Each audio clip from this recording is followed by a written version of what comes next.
The one thing remains that consistent in the RSC-EU is the inconsistency with RSCast. Good evening, everybody. I am hosting tonight the RSCast for the first time in Season 16, and I have my merry men alongside me. So Pegasus to my right, Kingsman to my left. Still can't afford to get a green screen, but we're here for the first time this season, boys. Pig, how you feeling? I'm feeling fantastic. RSCast is back. We got a main team all here as well. And, you know, there is a fair bit of delay. We've got producer Mal, who is still behind everything. He's no longer an admin for RSC. He's moved on to bigger, better things, which is breaking backers mod, apparently, which is why we've had no RSCast for the past few weeks. I'm sure that is all completely his fault. But, you know, I guess that's just back to regular viewing. Yeah, absolutely. Speaking of back to regular viewing, Kingsman, we never get sick of seeing that bedroom behind you. Very, very regular viewing indeed. But yeah, yet another RSC season where you are getting absolutely carried by a higher CMV player. How are you feeling? Loving it. Like, how can I not love it? I don't have to try. I don't have to try, and I just win games. It's absolutely lovely. Also, Ryan, if you can fit a green screen between me and my bed, like, absolutely, you can absolutely get Kingsman. One. But I cannot. Kingsman. Yes.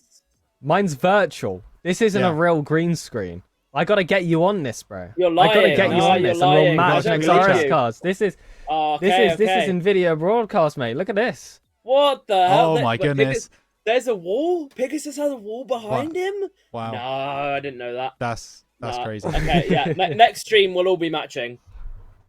Sure. Good. I'm very happy to hear that. But when that stream will happen, who knows? We'll find out in due course. But of course, this is the first RSCast of the season, and it's a new season where we have 6 tiers. The first time we've got Academy tier here on the RSCast for season 16. So I think we should start getting into our weekly recap of what happened in week 3. And of course, we do start in that brand new league. We start in Academy tier, and as always, Glacey's on the left, which means Kingsman Gas will bring you all of the results from week 3 of Academy.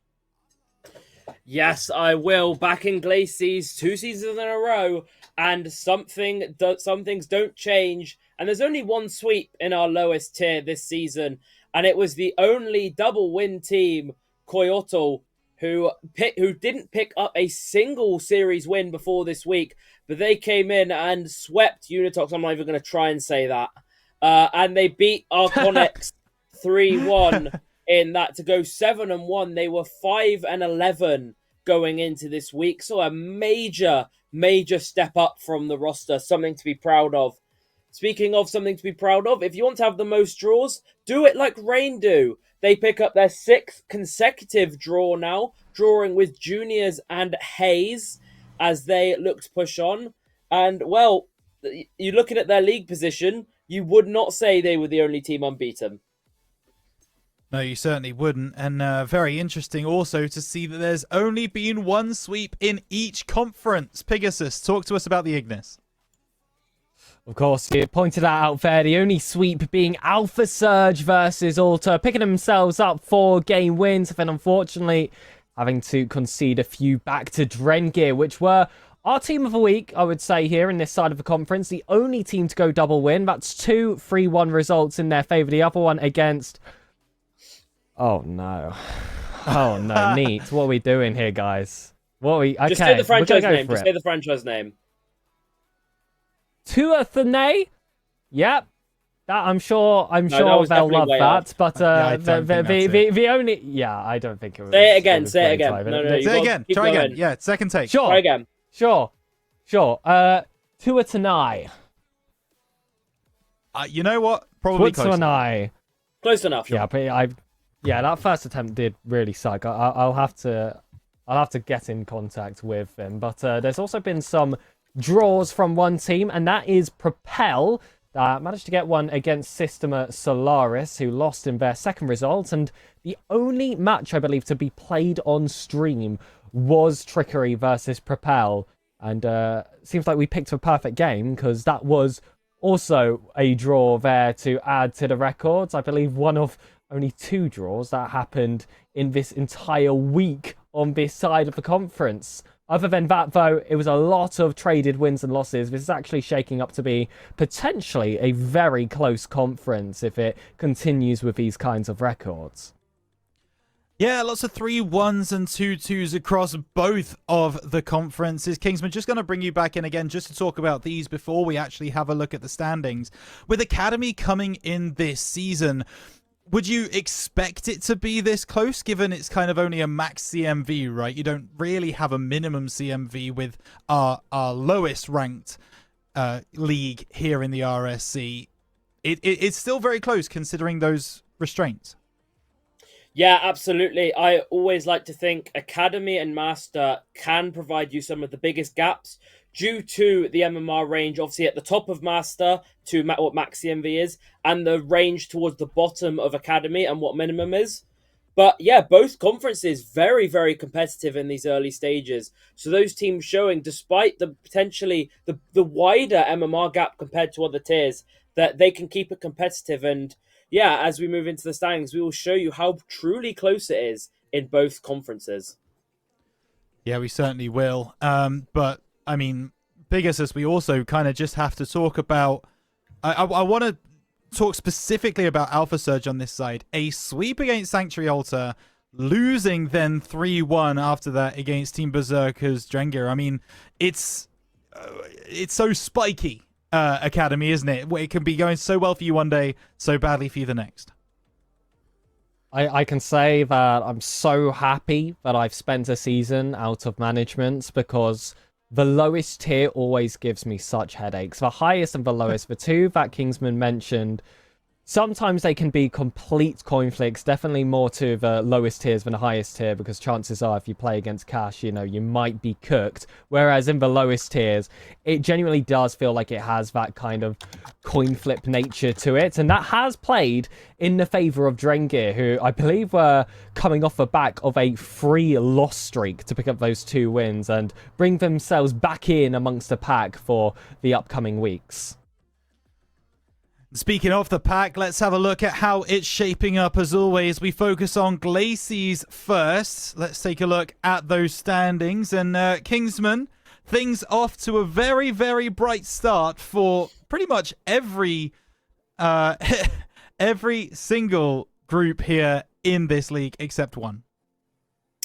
Yeah, exactly, Rhino. Unito and Ascent are top of the table in 15 wins. However, The draw merchants Reign are only 3 series behind. The gap between 1st and 8th is only 3 series. That is incredibly close. And all teams will believe they have a fighting chance at this point of doing anything. It's so early in the season, so much opportunity. But if we head down the rest of the table, Hayes, Hot Metal, Xinjiang, Jan Juniors, all 13 and 11, covering 3rd through 6th. You've got 2 wins, 3 draws, and 1 loss for Hayes. 1 win, 4 draws for Hot Metal and a loss. Xinjiang having 3 wins, 2 draws, and 1 loss. Junior's the same record as Hayes. And then Coyotl and Reign, completely opposites. Coyotl with those 2 series wins, 2 draws and losses. Reign making it Reign draws with 6 draws this season. And then a series behind already is Arconics. That FF loss at the start of the season, cutting deep already. And then underneath them, the second team not to have won a series this season, but picking up more losses than draws, is 20 Recruits. Yeah, absolutely. All to play for in the Glacies Conference, switching over to the Ignis Conference, and maybe even more so, Pegasus, with the way that this is currently shaping up. Every single org has a win, every single org has a loss. Absolutely, and we've seen some pretty insane streaks in the past of RSCast with teams unable to get a win, Ox Gaming, and that hasn't been the case here in Academy this season. And we've also got quite a close distance between top and bottom. It's 7 wins separating Marzium and Drengir, but that is due to Drengir getting that double win this week. That is what has allowed them to climb and close that gap with Alter, who were that only team to unfortunately face victim to that one and only sweep on this side of Academy. They'll be on equal game wins with that neat esports roster, which I refuse to try and pronounce again. Having only 1 win in front, we've got Livens and Bahamut of Alpha Surge, then Young Owls with 1 over, and then this is where the top teams, in my opinion, really start to get defined. Dexterity off the back of a double win week with 13 wins to their name. Trickery and Propel sitting on 14, and Marzium sitting with, I believe, the widest gap on the table with a 2 game win difference at the top spots. Well, that's how it stands going into week 3, but how will the table change after this week 4? We can now have a look at the fixtures moving into Academy Week 4. And as always, we do start on the Glacies side. Kingsman, what are the games we should be looking out for in our bottom league? Well, it's so early on. I do always like to say there are some standout games, but a lot of games can change the table. If Reign were to sweep Ascent, for example, Reign on 12 wins, Ascent on 15, Reign, who are in 8th, leapfrog Ascent, who are in 2nd. So, I mean, there are some absolute brilliant matchups, but only to focus on a few here, Rhino, we have Coyotl and Juniors. Juniors, the bottom of that 13-win pack, and Coyotl really picking up form in the last few weeks. So they'll be looking to push forward even further. However, one team that I think might struggle this week is going to be 20 Recruits. A very tough week, as I mentioned before. Inform Coyotl will go looking to keep their winning streak on the bounce, and Unito will look to keep top of the table. It's so crucial to keep top of the table at the start of the season because, well, it matters so much. Momentum is a big factor in Rocket League, and if players start to think that top of the table is unclimbable, then it might take some doing to get back. Yeah, it certainly might. We are getting to crunch time in the season already, and we're only in week 4. Pegasus, what should we be looking out for in the Ignis Conference?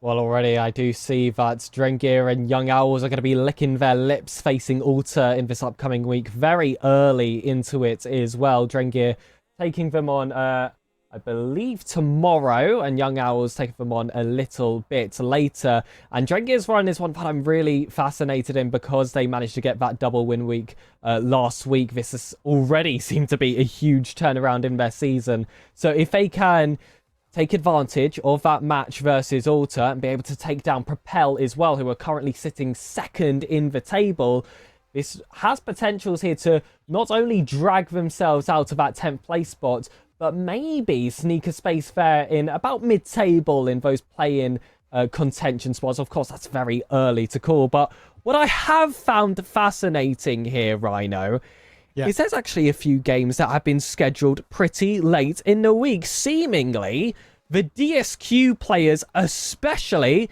are just not interested in Leon. Scheduled for the 13th and 14th, one against Calidus, one against Marzio, and that Calidus match is not going to be that exciting for them, considering that was the other team that went double win last week. Yeah, absolutely. Of course, you have to consider that towards the end of this week, it will be our LCS Worlds. And as you can see, 5 games scheduled Saturday, Sunday here in the Academy. Let's then move our attention to prospects. Of course, we start to go to the returning tiers in the RSC-EU. And as always, what happened in week 3 in Glacies Kingsman Gas? Well, the teams at the top really looked to make their home stretch start. They really wanted to make an absolute statement. Ankoli, Watusi, Yokai, and Obscurity, the 3 teams to go double win this week. It was looking so good for Thunder, who swept Incus at the start of the week, but then Obscurity brought them right down to earth again, leaving them on a 4-4 week nonetheless. But those teams were pushing forward. Obviously, Ankoli, Watusi did come off the back of their first loss last week, so it was very good to see them bounce back, going 6-2 against 20 Recons and Incus. However, towards the bottom of the table, Incus, who were doing very well, hadn't lost going into week 3. They suffered a double loss week, getting swept, as I mentioned, by Thunder and getting beaten 3-1 by Ankoli Watusi. So very tough opponents. But from the position they were in going into week 3 to where they are now, they might be looking at themselves a bit disappointed late going into week 4. Yeah, absolutely. And we'll take a look over at the other side at Ignis. Who should be excited moving into week 4, Pegasus, and who might just be a little bit concerned about their playoff prospects? Who's excited? Any team that has to play Umagus next week. They went 0-8 in week 3. I believe that's the first time I have had to say that, with a loss to Kokan and a loss to Occultus, with, to be fair, both teams being high flyers in the tier at the moment, with them both going double win this week. Terra, unfortunately, had to face the wrath of Occultus with a 3-1 defeat. And on the side of Impetus, they were also able to get themselves double wins. And that's a team that's actually coming from a little bit lower down the table. So, again, very similar to Academy. I think we can expect a little bit of movement here. Not nearly as much as you'll see a little bit later, because those top teams are certainly proving that they are those top dogs. And I feel like a few draws being thrown in is really going to make the difference a little bit later. I think Shrine, as you'll see on the next page, are going to really regret not taking an extra one against Solaris. Yeah, and we will take a look at that in just a moment. But first, we have to see what those results did to the Glacies conference. It's a little bit too early in the season still to be able to start making those postseason predictions and who's going into playoffs, who's going into play-ins, who's not going to make it. But Kingsman, we have a bit of a wider gap here in prospects than we did in Academy. Yeah, you mentioned about not being able to do predictions at this point, but there are signs of what teams are aiming for and what they can achieve this season. And Ankoli Watusi looking to be the leaders in the Glacies Conference. 5 wins, 1 loss, and 17 game wins. Only one ahead of Yokai. Yokai clearly been doing a bit more sweeping, and that's why the best of 4 format favors them a bit more. Obscurity are the team just behind in 3rd with 15. Then on 14 in a very nice pattern is Raymond in 3 wins, 1 draw, and 2 losses. Then 13 is 20 Recons, doing better than their academy counterparts.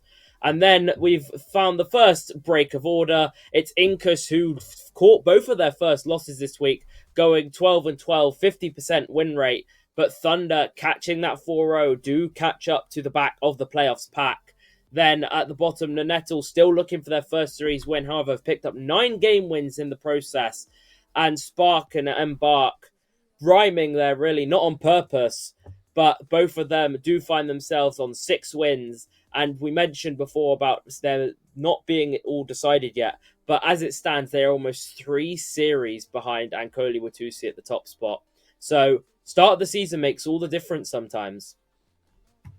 Yeah, it certainly can. And as much as Glacies proves that, so does the Ignis Conference. The top looking very, very similar indeed as far as wins and loss goes. But Pegasus, when you look a little bit further down the table in Ignis for Prospect, things do start to look a little bit different, a little bit more interesting, let's say, in regards to the play in spots. If Mal wakes up and wants to move the screen, it's not changing.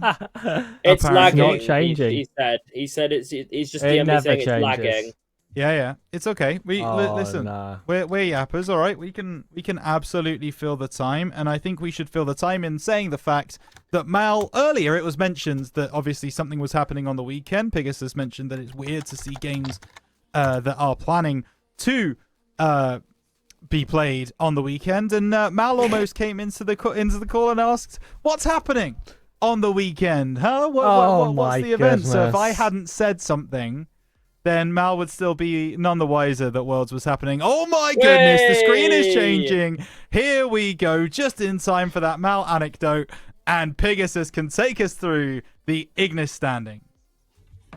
Mal's finished loading up Liquipedia. He's gotten his knowledge back now of the RLCS. I know it's been so long, but like you said, a lot of action here at the bottom of the table because it is looking for that 6th place spot, which is where that divot really starts here, with that bottom team being Umagis, a team that did go 0-8 this week. Sitting behind, I'm going to go for Yaskari here. For Niti Sports with 7 wins, 2 ahead of him, and Keanu 3 wins over Yaskari. What I find really interesting about these teams at the bottom of the table, you spoke about how important it is that we have this best of 4 format here in RSC. Yaskari have won a series, Keanu haven't, and neither have Umagas. They're the only 2 teams in this conference that are yet to find themselves a win. But due to Keanu getting 4 draws, that is what has put them ahead of Yaskari. There are just some teams this season that have made it their entire brand to get as many draws as possible. And I tell you what, I really respect it. And on the topic of draws, we got a team going 12-12. It's Impetus there with a 50% win rate. They've gone 3-3 in their record, which I find very aesthetically pleasing. But then it's the group of unlucky 13s. Terra, Owlet, and Occultus holding down those play-ins positions on the table.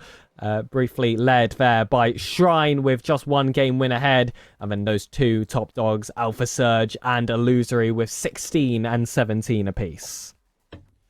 Yeah, absolutely. And of course, you were mentioning the 4 draws coming through from Keanu. Not quite Death Cloud Academy roster, but No. not bad either way. So we can now take a look at the fixtures coming up in week 4 for Prospect, and we start in Glacies. Now, I have been told that we should basically ignore the top left fixture, so sure, whatever. Talk to us about the rest of this, though, Kingsman Gas. I wasn't told to ignore it. That was my big talking point. Oh, anyway, talking about games that are actually scheduled. Big game week near the top. Ankoli Watusi play Obscurity, both sides in form, going double win last week and looking to go double win again to extend their lead in the top 3, and only one of them can secure their fate. Also, another team to look out for this week could be Raymond. They play Incus, who are on a bit of a slide after last week, but can they pick themselves up and go again? We shall see. And they also play Yokai, so a real test for them at the start of the season, see if they will be contending for that top 3 spots. Obviously, Yokai play 4th and 5th, with wins would absolutely push them even further towards the top 3. But down the bottom of the table, when ignoring one of Embark's fixtures, however, Embark's other fixture is against Spark, 9th versus 10th, both on 6 wins.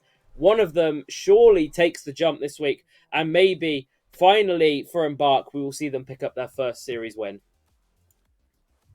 Let's see if that is the case. And a big shout out to all of the Raiders coming in from Berserk Stream. Hope you had a good one. Thank you so much for joining us here on RSCast, just in time to see the fixtures for the Ignis Conference of Prospect with Sir Pegasus.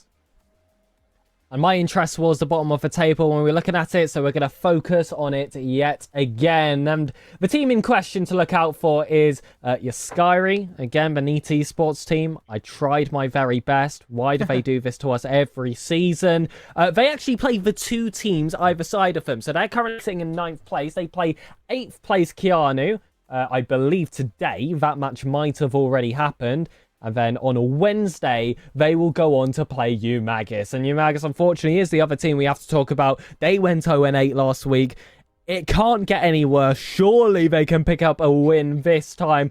Unfortunately, their other matchup, that's not Yaskari, which is definitely the one you're going to be looking at for them to pick up some points here, is going to be against 3rd place Shrine. So that is going to make the job pretty difficult for themselves, but come on, they're not the only team that went double loss. I'm not going to pick on them specifically. Let's have a look at Owlet as well. They're going to play Impetus, a team that is sitting in that 7th place spot at the moment, with 4th, 5th and 6th currently on equal game win. So essentially, you could say they're right next to each other on the table. So that's going to be one that could potentially cause some shuffling if it's not another draw, which we have already seen plenty of.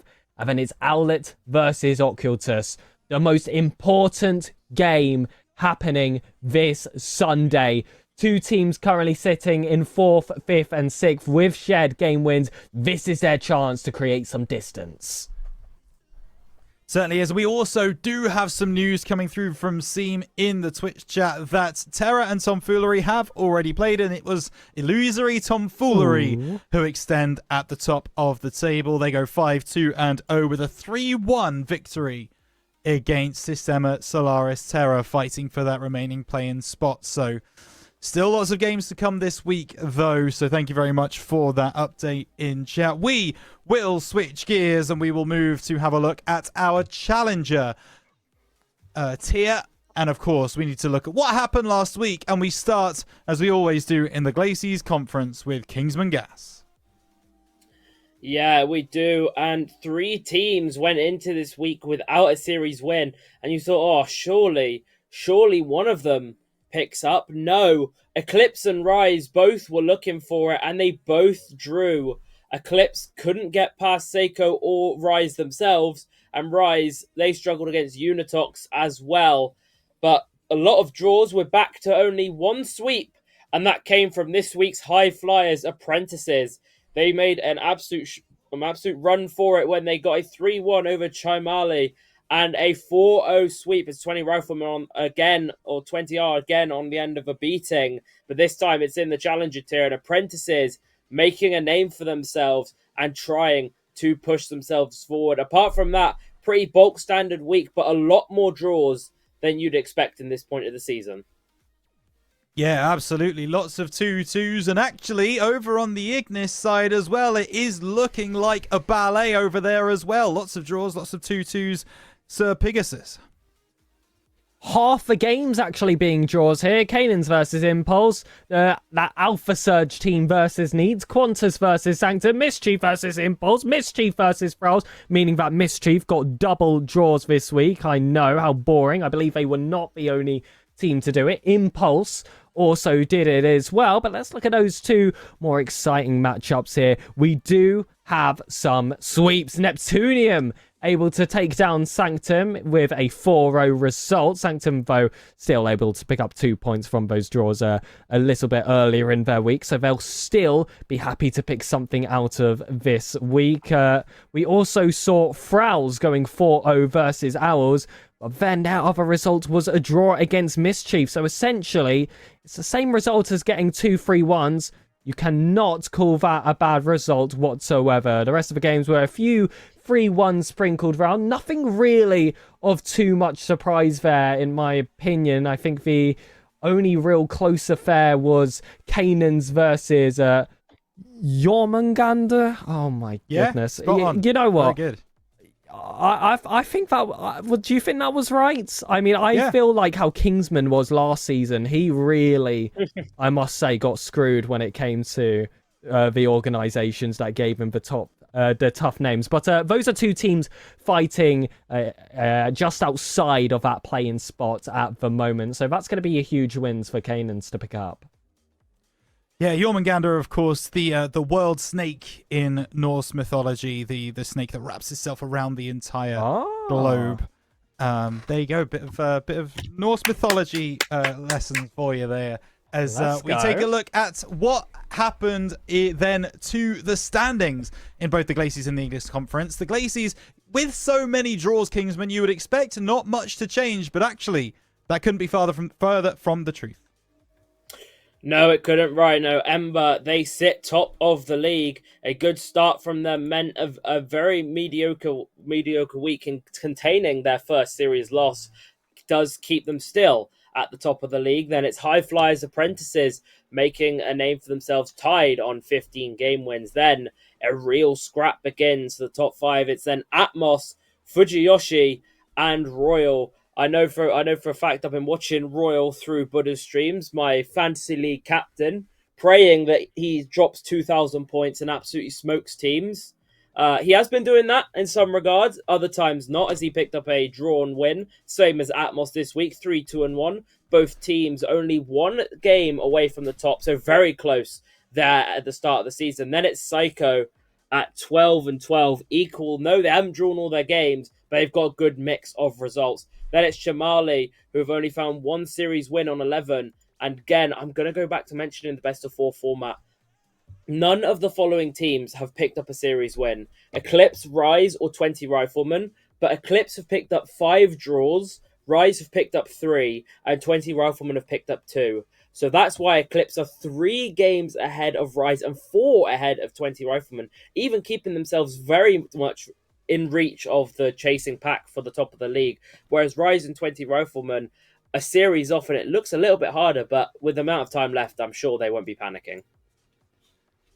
You are absolutely right there, Kingsman. Plenty of time left in the season. Let's take a look then at the Ignis Conference, and we hope we don't get the same delay as the last time, and we don't. Production getting their stuff together. Great work from Mal. And once again, Pegasus, half of the games were draws, and yet we still see so much movement in the table. Absolutely. Unfortunately, one thing has remained the same. Trube will be at the bottom of that table. However, they did also pick up their first draw. So full credit to them. It's their first non-loss of the season. Hopefully that can start to turn things around, but that's going to be a lot of pressure heading into the next week, which you'll find out later is not going to be the easiest run for them. Sanctum are on 7 points, only just 1 win ahead of them. They do actually have a series win to their name. Jormungandr sits with 10 points, creating quite a gap with the 3-point difference. They are followed by the 3 teams with 12, Canaans, Mischief, and Owls. So I like when there's that little bit of an overlap that heads into that 7th place spot, because it is guaranteed that someone is going to miss out. Frow's also being a point ahead, actually, of Mischief and Canaans due to picking up that sweep. Because series results for all 3 of those teams, Frow's, Mischief, and Canaans, is actually 2-2-2, which again is really satisfying. That's what we love to see. 2 teams on 15 game wins, being Neptunium and Impulse, with the exact same win percentage. I believe it's got to be the goal difference that's making the difference here, and even then, that's only a record of 4 between them. So that could lead to some close affairs a little bit later in the week. But Qantas, they're going to be your top dogs. The Dexterity side with a 3 game win difference and 18 game wins total at that top spot, which is extremely impressive at this stage of the season. It certainly is, and you talked about it there, Sir Pegasus. What is going to happen for this week? We have so many best of 4s coming up for you. We're going to start, as always, in the Glacies Conference with the fixtures for this coming week. And Kingsman, talk us through which of these games you're most looking forward to. Well, I believe I've seen the result of Eclipse Ember in chat. Yes, I have. Tezo did, in fact, post it. It was a 3-1 win for Eclipse. So, I mean, that is a massive result. Bottom of the table beating top of the table. A big slip up for Ember. And I'm sure Apprentices will see that chance at Ember's weakness as they play them in a first versus second matchup.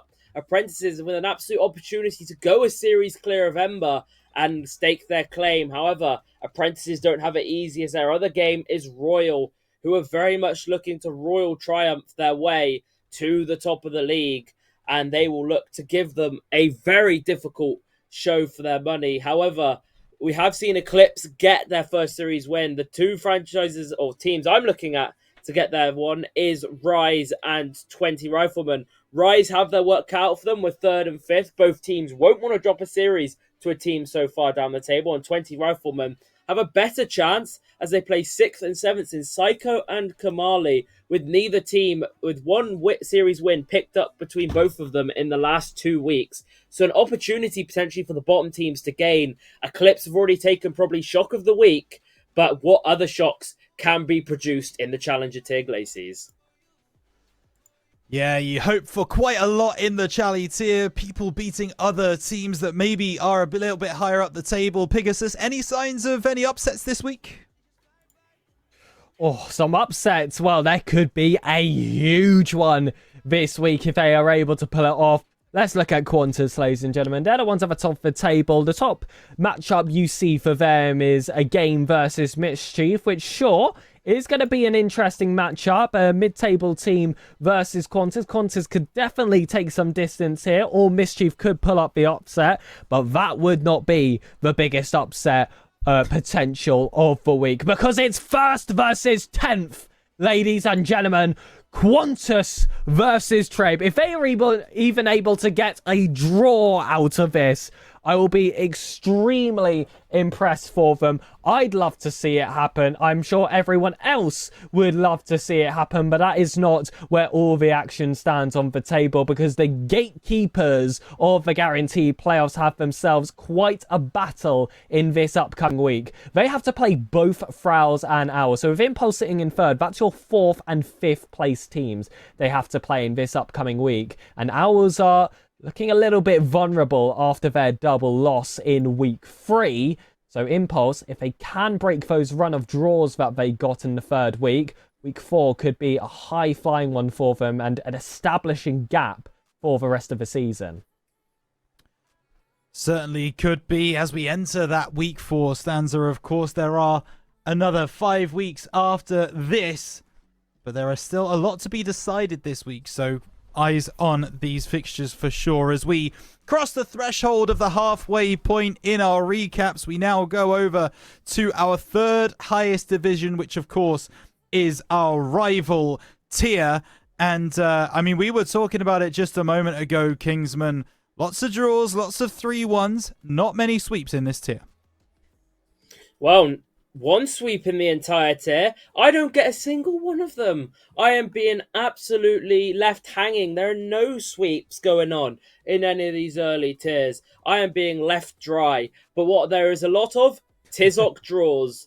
They pick up their 5th consecutive draw this week. No, it's not as good as Rain, but they did get a sweep in week 1. So Tizoc pick up draws against Focus and Nightfall, both where they could have been getting wins and pushing on towards the top, but they won't be doing it. But I'm sure they'll be happy that they are unbeaten at the moment. But the team really to focus on this week is Chianina, as they went double win this week with a 3-1 over 20 Rocketeers and a 3-1 over Focus.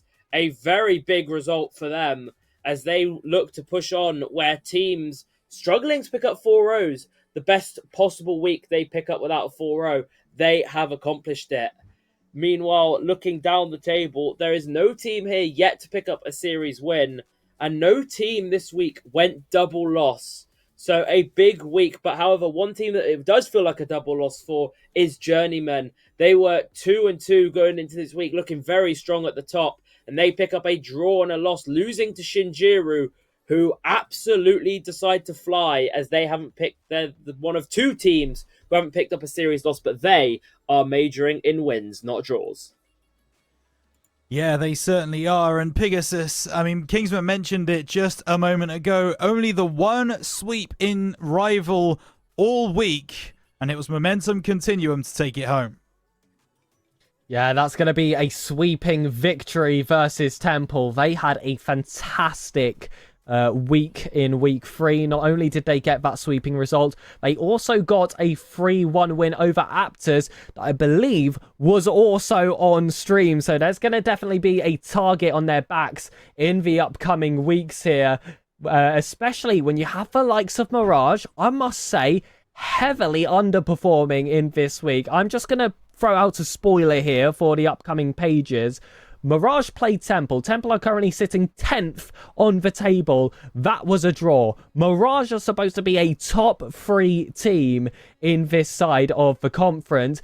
They also faced defeat to 9th placed Nightberg. So definitely going to be a week to forget for them. That was their only loss of the season so far as well, where that's all unfolded. So I'll be hoping that things start to turn around a little bit for them. But other draws that have entered our screen is the likes of Uranum versus Carl's. This was a matchup looking to try and close the gap between those play-in spots and just outside of it, but they couldn't quite go that full distance, and Uranum did end up dropping behind a few extra spots after having to face top of the table Caligo, who picked up another win to add to their arsenal this week. I believe that other win was against the likes of Apophis, which is another about mid-table team that they were able to take on. So a few expected results, huge shocks, especially from the side of Illusory. Yeah, we love to see some shocks, even if it is relatively early in the season. We like to see the apple cart being rocked a little bit. Speaking of rocking the apple cart, that is exactly what happened in the Glacies conference with this week's results. It's all change in the standings of the Glacies conference. And Kingsman Gas, talk us through the movers and shakers. Yeah, we like change and we like a close table, and that's exactly what Rival Glacies has offered. And to run you completely through it, it's Shinjiru who storm into the first place spot, 17-7, 3 game wins separate them and Journeyman. That is a healthy lead coming into week 4. Then Journeyman, who failed to pick up a series win this week, they go themselves to 14. Tizok, that sweep at the start of the season, really saving them from being draw merchants, as they have 5 draws, 1 win on the board, and they sit pretty in 3rd. Then it's Chianina in 3rd, 4th even, 2 wins in their games. They were 1-3 going into the week, and going equal and being 4th, that is very, very good. And then you've got an absolute close gap. 12 wins to 10 is 4th through 10th. So every game next week could be paramount, as we see 20 Rocketeers, Vortex, and Flame all on 11, separated by goal difference at this point. Who has the best goal difference? In this case, 20 Rocketeers, still negative, but most teams in the conference are. Then you've got Nightfall, surprisingly, on positive, just below them, but a win and draw week sees them move up to 8th. Tied with Focus and Prominent, who won't be complaining. They're only 2 game wins off 4th, which is incredible. Yeah, absolutely mental conference right now. Every team above 10 wins and below, and 17 or below, certainly makes for a fascinating remaining 5 weeks of the season. Over in Ignis, is it a similar view? I can see that actually it's not a million miles away, Sir Pegasus. Still a very close conference. Yeah, absolutely. Not quite to the level of Glacies, but it's clear that Rival might actually be the tier to watch this season. With some of the shifts here, with that 6th tier added, maybe Elite can finally lose that spot as the most exciting tier, which is what I say, I think, every single RS cast we have. We got to bring back some of the classics. But at the bottom of the table, it is 9 wins for Nightbird and Temple. That's off the back of Nightbird getting a double win week in that 3rd. So they're going to be looking to build up the back of that momentum to catch up with the likes of Scath and Uranum, who are only 1 win ahead with 10 points. But then, as we tend to see quite a lot on these tables, there's a bit of a gap when you go to 6th. Only 2 game wins that can all be changed with one series result should those two teams eventually go on to face each other. Carls will hold down that middle spot with 13 wins themselves.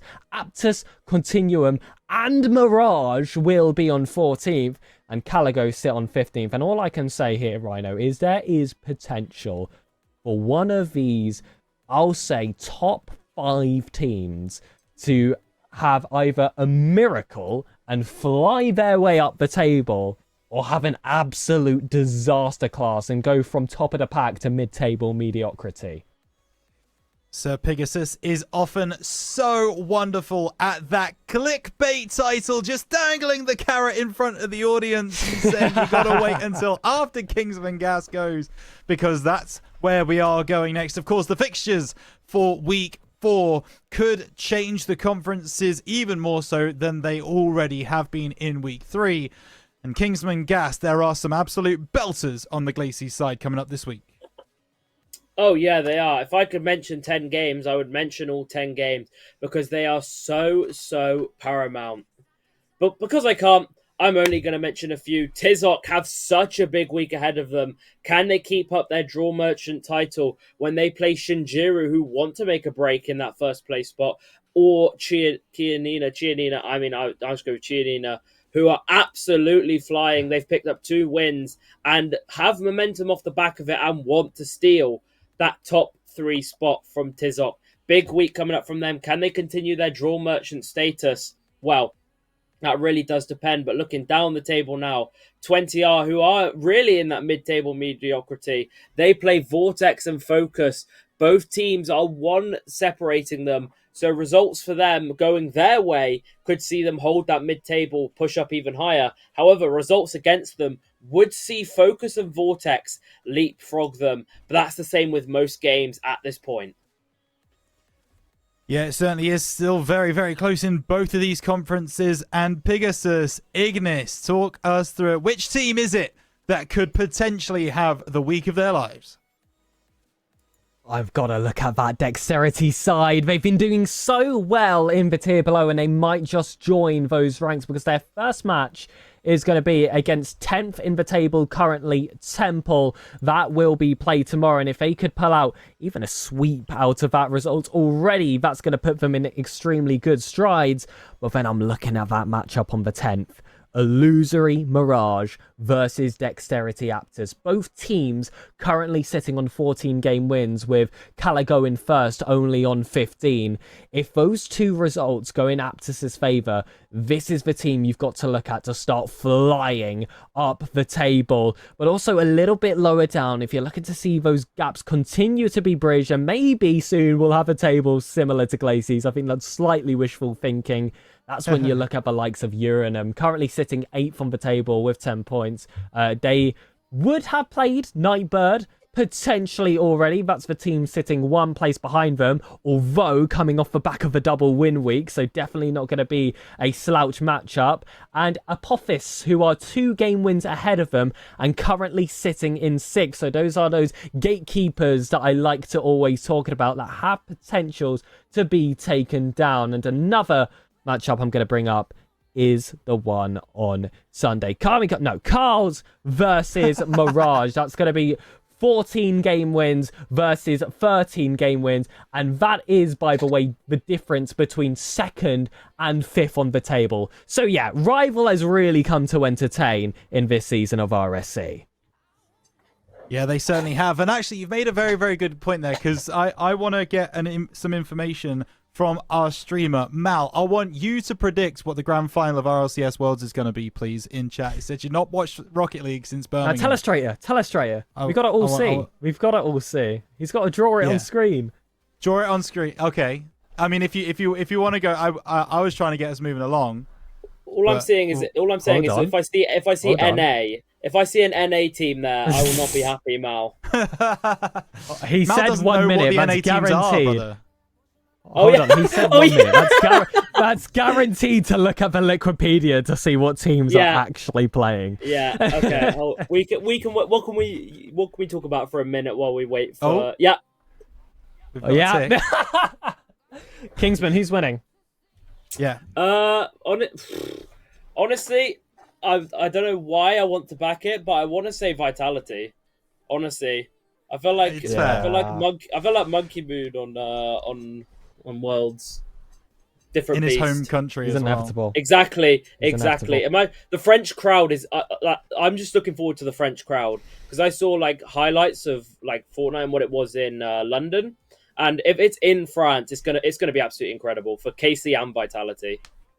Oh, Kingsman, here we go. did you see they did a Poznan Dig. for No. Fortnite? Oh, Wow. Dignitas is the Hey! prediction. I don't hate that. I actually Don't mind think it. that could happen. I actually think it could happen. Saw their documentary come out recently as well. I've heard that is definitely going to be one to watch. But they don't sponsor us, so screw them. That's very Shadow true. all the way, ladies and gentlemen. Yeah, absolutely. I mean, it's going to be an interesting one. Just waiting on this final map pick. I mean, Pegasus, you asked Kingsman. We've got to ask yourself as well what you see Sunday going like. Who do you think is going to be in the grand final of Worlds? It's got to be Vitality, and I'm going to speak with my heart, not my head here. I'm just going to say Gen G. They probably won't, but I would like to see it happen. Hey, I have publicly said that I hope VP get there, all right? And they have not got a chance in hell. So, Brilliant. Sometimes you just got to back the teams you want to back, you know? Sometimes you just got to do it. But, absolutely. All right, well, Mal might still be looking through the Liquipedia. We're going to move on with our conversations, and we're going to take a look at Elite because we are officially 2/3 of the way through our weekly standings. And already a lot more sweeps happening up in Elite, Kingsman. Let's take a look at Glacies. Yeah, I mean, 2 sweeps. We've pretty much doubled my sweep tally for the night, but we haven't seen an 8-0 team yet, and we still will not see one in the Elite tier with only one team going double win. It was Blaze. They swept past bottom of the table Olympus. However, they could only get a 3-1 win onto Atlacoil. I say only. To be fair, Atlacoil were unbeaten. So going into that, it's a brilliant week for Blaze as they push themselves up the table, and after picking up two losses in week 1, look to push themselves up the table, and that's a brilliant statement of a week to do it. Another team that picked up their first loss this week in a massive shock was Darkness. They swept Summit, which looked pretty normal on paper, and then Akami decided it was time to lock in and get a 3-1 win and make a statement for themselves as they went positive this week from the middle of the table, getting a draw with Nguni. But after what was possible with that 3-1 win, they might have been hoping for a better result and even push themselves further up. Yeah, we'll see in a moment if they were able to do just that. In the meantime, Pegasus, it's 2 sweeps over on your side as well, but a couple fewer draws from what I can tell. My, oh my, Rhino. The Elite tier always delivers, man. What a week I have been given here. Let's break it down. First of all, we got to talk about Carbo. DSQ side, everyone knew when you saw that roster that this was going to be one of the top teams in the tier. Carbo with a sweep versus Deception and then a win against Barney. These are top 3 teams in the conference at the moment. So those are huge results for the DSQ side, and I can only imagine what that does to the table later. And we've spoke about, lower on the table teams. Maybe they can pull off a few fantastic results.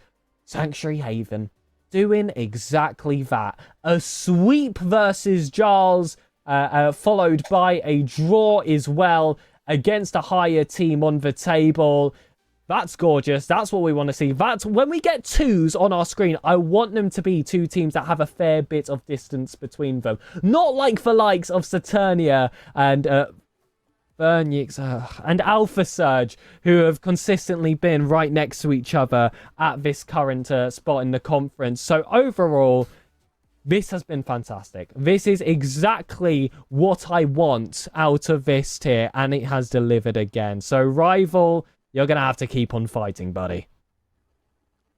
Yeah, they certainly are. But up in Elites, the fight does continue. And up in Glacies, There is quite a big difference between top and bottom, but the middle spots are being seriously fought for, Kingsman. So close between 2nd and 8th.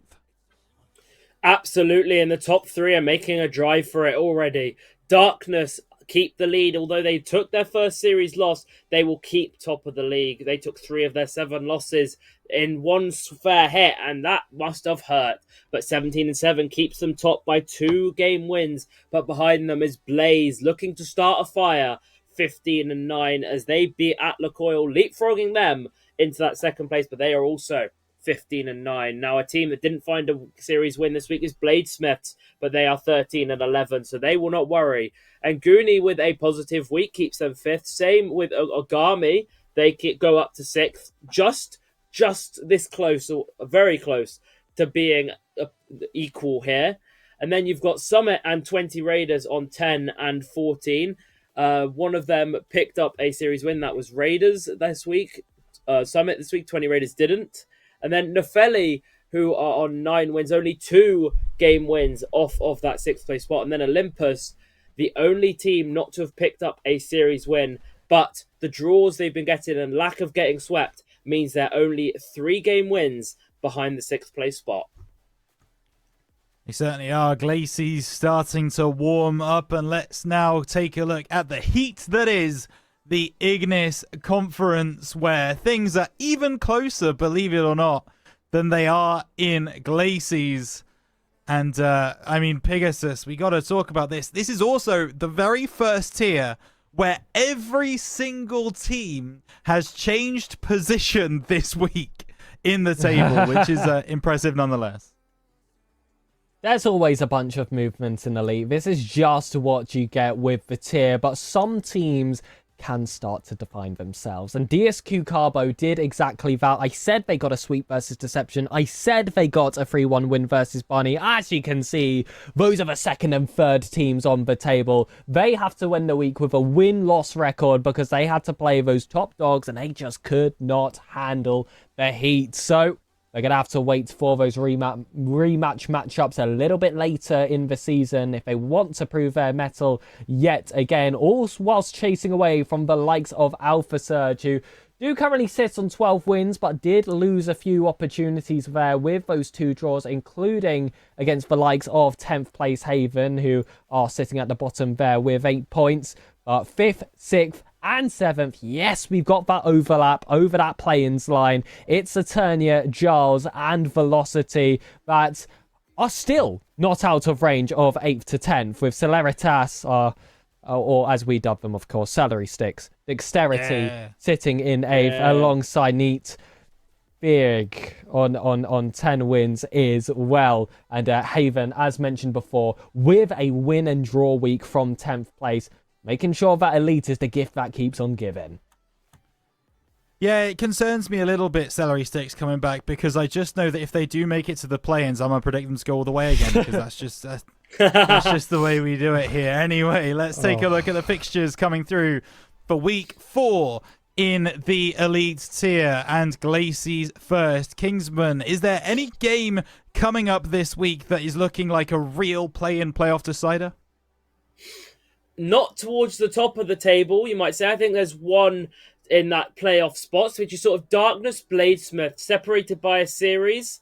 However, a Darkness win sets them apart from the rest of the field. A Bladesmith's win really sets their sights on a top 3 position. However, it's sort of the top teams playing the bottom teams is the story of this week.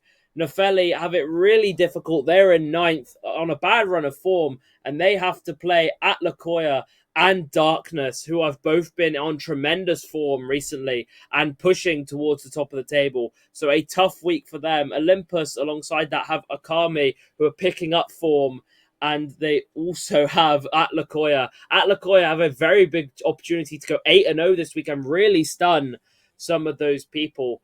However, one of the matches I did mention, Darkness to Feli, is on tonight, so it'll be very interesting to see if we see another shock coming out of a shadow team, or whether Deathcloud presume normal service as per and lose that at the bottom. But yeah, lots of sort of top versus bottom games at the minute, and the bottom teams will be looking to cause some shocks. Yeah, they certainly will, and I would imagine it's a pretty similar story over on this side of Ignis Pegasus. Absolutely. I'm going to look at the likes of Carbo yet again, because this is another opportunity where they can really establish a gap between themselves, Deception, and Barney, because they do play Saturnia, which is a team currently sitting in mid-table with 11 game wins, and also a lower-sided team as well with that Alpha Surge roster also sitting in that same sort of area. So if they can keep themselves consistent, if they can keep themselves warmed up, Deception and Barney are going to be trailing behind, especially because they play each other this week. Yes, ladies and gentlemen, this Sunday, the two teams that fell victims to first place Carbo will compete against each other to see who the real second and third place team is right now in the Elite Ignis Conference. That match is going to be on Sunday, so it's truly going to be a championship affair. But elsewhere on the table, I just want to give a shout out to Saturnia versus Jarls, 5th versus 6th. 11 points, the same amount of points between them, another chance to try and create some distance. So hopefully Saturnia won't get another draw this week against them. Yeah, we'll see if they are able to make something happen this week, or if that draw does come through as previous form dictates. Right, we are moving on to Master Tier, the final tier of our weekly recaps from week 3. Let's take a look at the results in the Glaciers Conference, Kingsman. Yeah, no team going double win. So I haven't had to commentate on an 8-0 week for anyone this week, which a bit disappointing, but it shows how competitive the tiers are this season, which is brilliant to see. And I've got 2 sweeps to talk about. Zeus, who have been struggling for form, made a roster change and then decided it was time to sweep Hack and get a 2-2 onto Kazoku. So a brilliant comeback week for them. Is this the new roster causing potential problems for the other teams? Only time will tell. The other sweep did come from Inferno. They got a 4-0 sweep onto Abyss. Abyss, who was struggling near the bottom. It was a good result for them. And then at the top of the tables, they met Zenith. And Zenith brought the punch that they needed to deliver Inferno's second series loss of the season, as Zenith took that in a 3-1 lead. But 2 teams going double draw this week to pick up on in the mid-table. It was Kazoku, as I've already mentioned. They got a 2-2 with Vulcan near the top of the table. A very good result for them. And Montezuma, they drew with Tempest and Zenith. The draw against Zenith looking very good considering their form going into that match. However, their draw with Tempest, they might have been hoping for a bit more.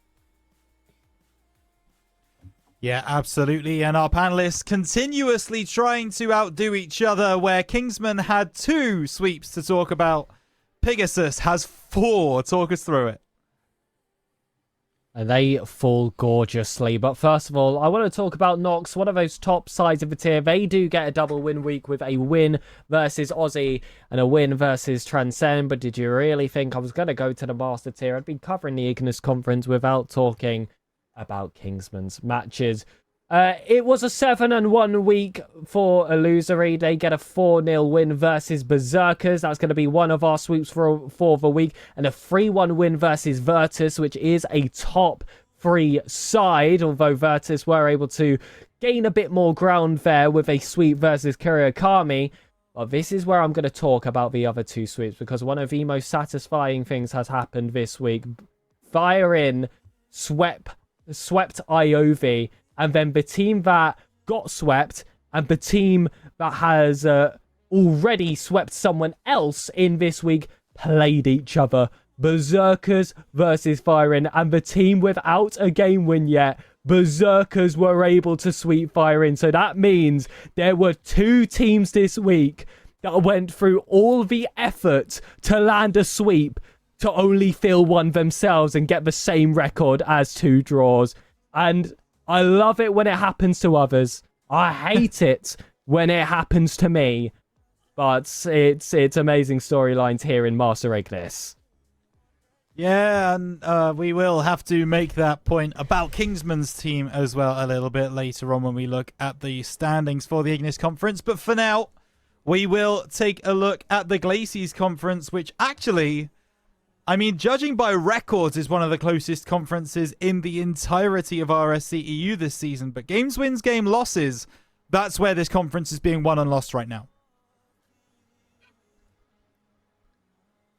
Yes, it is. I almost forgot I did Glaciers for a second. That's brilliant. You know what? Oh for the my first God, time ever, I didn't say your name because I was just like, we've been doing this for Brilliant. like 6 tiers now. I It's almost fine. forgot.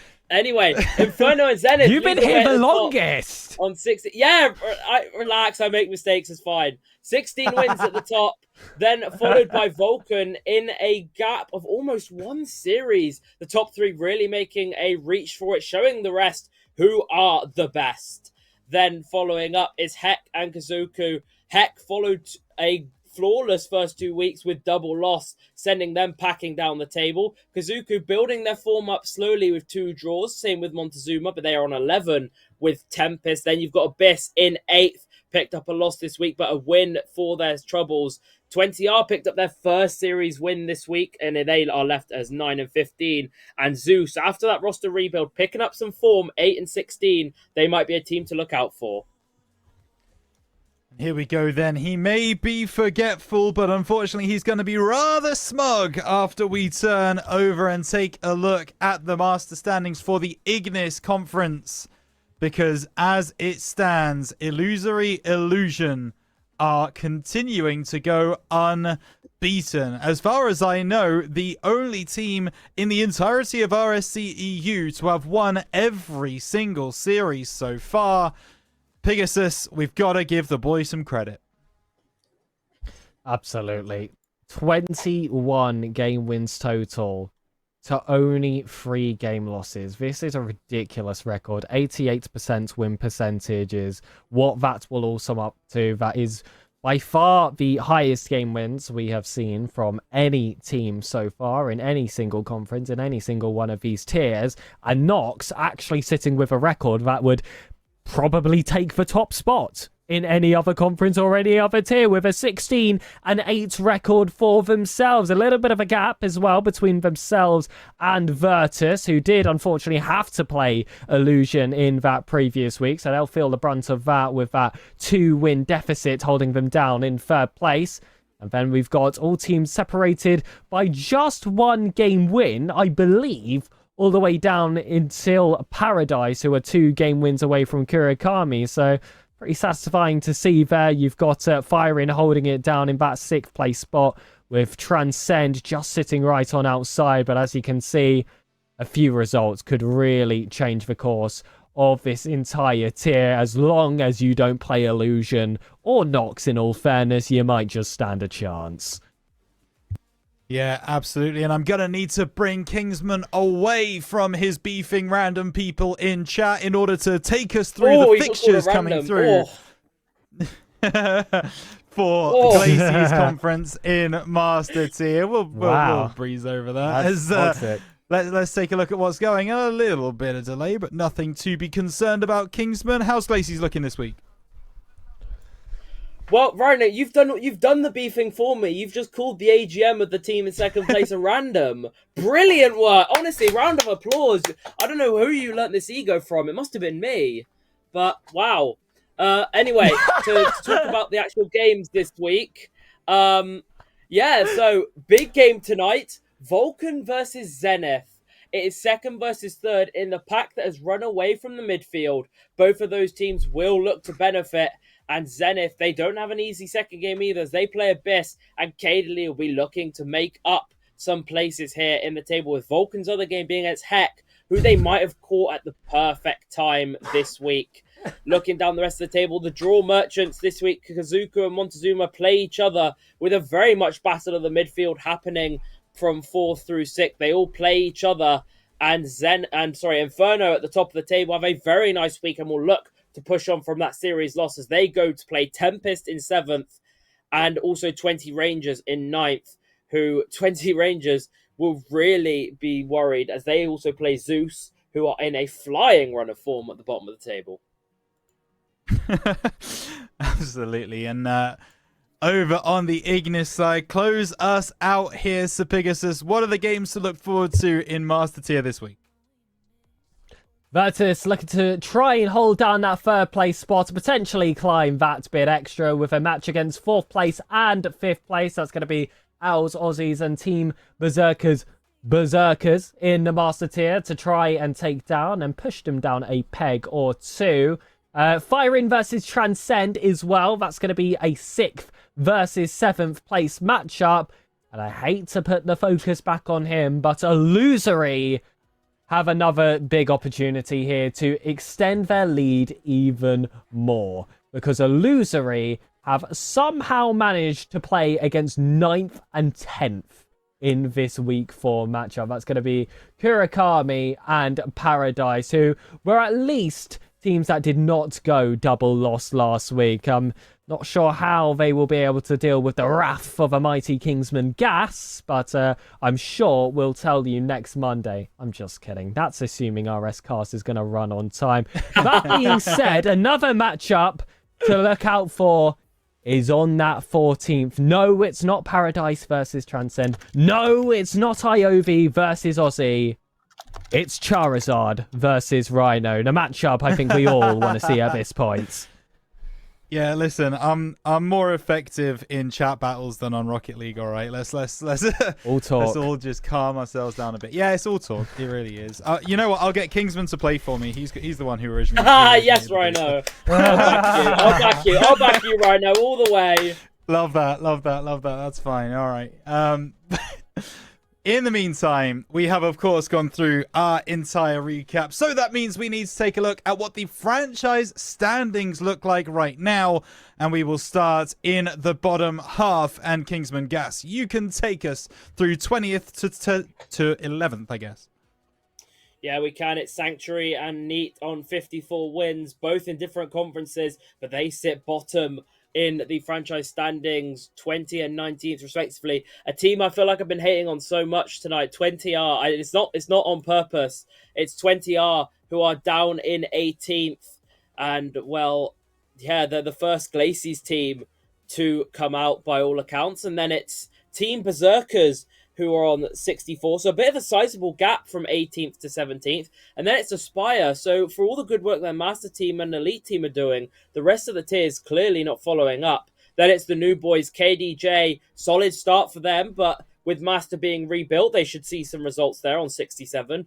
Deathcloud on 69 and Alpha Surge on 69. Very nice for those two. Both performing very well and won't be worried at this point. And then you've got Brave Esports. So for Master being top of the table, the rest of the tiers letting them down a little bit, especially with the comeback that Elite have been on recently. And then in 11th, you've got Azteca on 72 wins.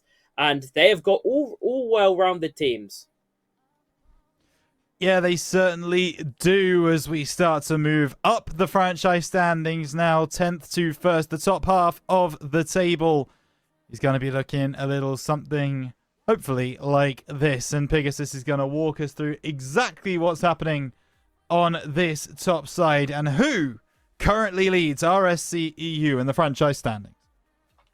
Well, Owls do scrape their way into the top 10 with one extra game win compared to Azteca Esports. There then is a lovely little run up to 76 with Systema Solaris, Shadow Esports and Momentum taking the 9th to 7th spots. And Unitox do sit in 6th with 80th. They got done quite dirty. Yeah, so did Systema Solaris in their power rankings early in the season. But these are two organizations that are here to prove everyone wrong. That's followed by DSQ with 81 game wins in 5th spot. Event 4, your top 4. We've got Forge and Dexterity on 82 wins. Team Serene on 83 with those 2nd and 3rd teams proving that their managements are better without myself and Kingsman. And then we've got that top spot. Illusory, they might just do it again. 93 wins, a huge distance compared to the rest of the pack. Definitely an organization looking for their 2nd franchise of the season in a row. A continuously solid org here in RSC with a very, very solid general manager and AGMs to boot. Illusory looking good after week 3, but of course, still plenty to change. Still a lot of games left in this RSC season, so make sure you give every single game all that you have as we move forwards. But there you go.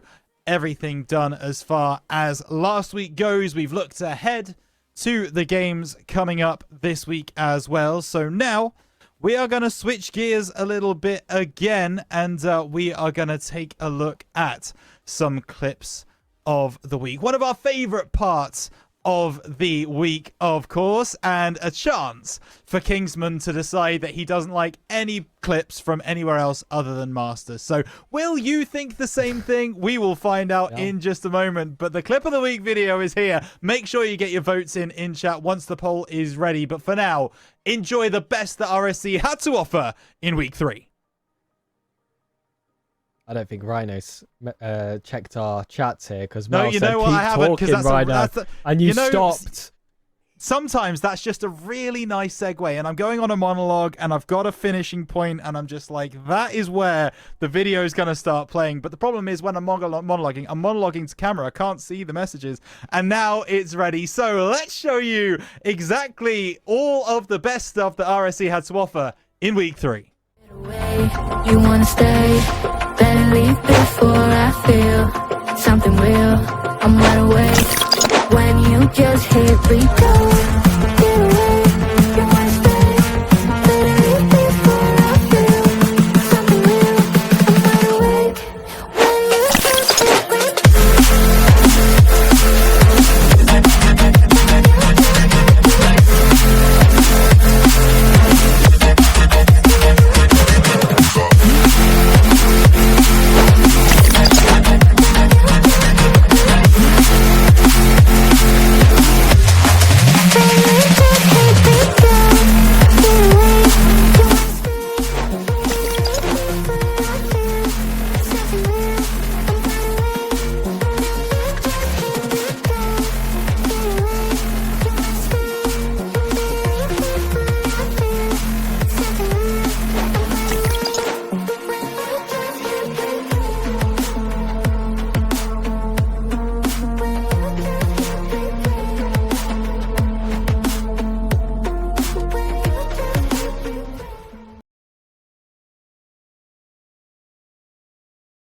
Well, there you go. Your clips of the week for RSC, and Sir Pegasus is very, very excited about that jazz shot coming through because, well, I mean, let's be honest, it was absolutely ridiculous, wasn't it? Whoa. I was going to say JPEG.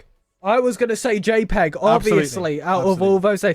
No, if I'm being serious, that shot from Jazz was one of the most insane clip of the weeks we have ever seen. And what otherwise was a pretty mid-batch, I'm going to be real. Once he unlocked you, you're my teammate. But compared to that one goal, oh my goodness. You told me to come on here and glaze you. I cannot glaze you when that goal went in. And Conflict, you are an evil man for having all those clips, throwing in Jazz, and then leaving Sam Dusk to dry for the final clip of that montage. If anyone else but Jazz wins what is probably already clip of the season, I don't know what else to say. I mean, off the ceiling, ground bounce, top right corner, there is literally not much more you could ask for it, and it was in master lobbies. Unbelievable.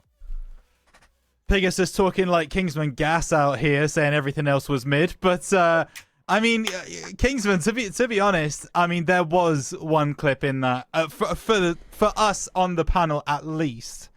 There certainly was a very, very clear clip of the week, wasn't there? And it is Jazz. Yeah, I mean, as much as I do like to hate on the other tiers and say I see those a lot, I do have to agree with Pegasus for what maybe we've just been spoiled. Maybe we've been spoiled in recent seasons. Yeah, but that was a pretty. That would have been a pretty dry batch without Jazz's shot in there. But I don't think Mao even needs to run a poll.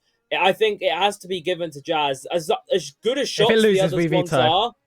Yeah, if as good as Yeah. the other shots are for their tier, I mean, Jazz is in the level of lobby and the level of defenders he's coming up against to be able to do that like you're in free play and to slot it top right corner is brilliant. But yeah, Sam, you have been done like awfully dirty, by the way. Because and Sam, unless you were going to triple reset there, like any shot you did was bad.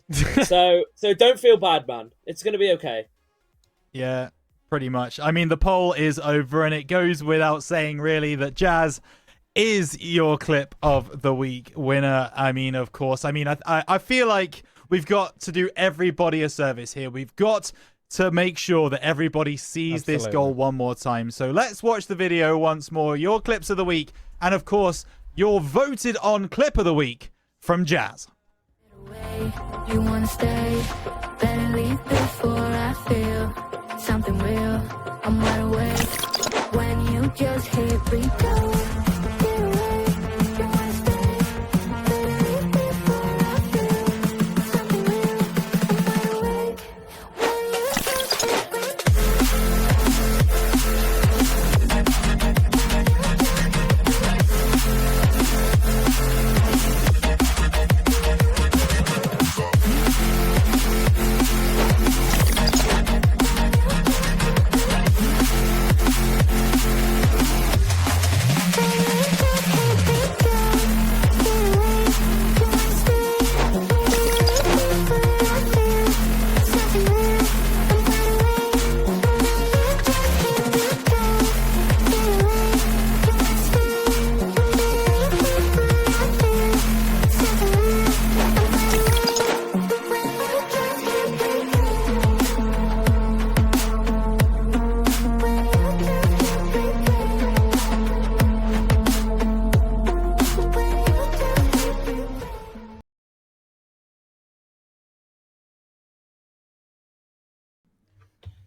Oh, I'm so happy we got to see that one more time because, I mean, we've already mentioned it. That may just well be in the conversation for clip of the season. If it's not, then, I mean, we've just had the absolutely outrageous, most crazy cash clips that you've ever seen in your entire life. But for now, certainly, that is right up there. I think everybody can agree. So, clip of the week has been decided, and now we have to take a look at our weekly awards and our teams of the week. And we have a very, very special kind of awards for you as well, because we are going all the way back right to the beginning of RSC-EU Season 16. In fact, we're going even further beyond the start of the season because we're taking a look at pre-season.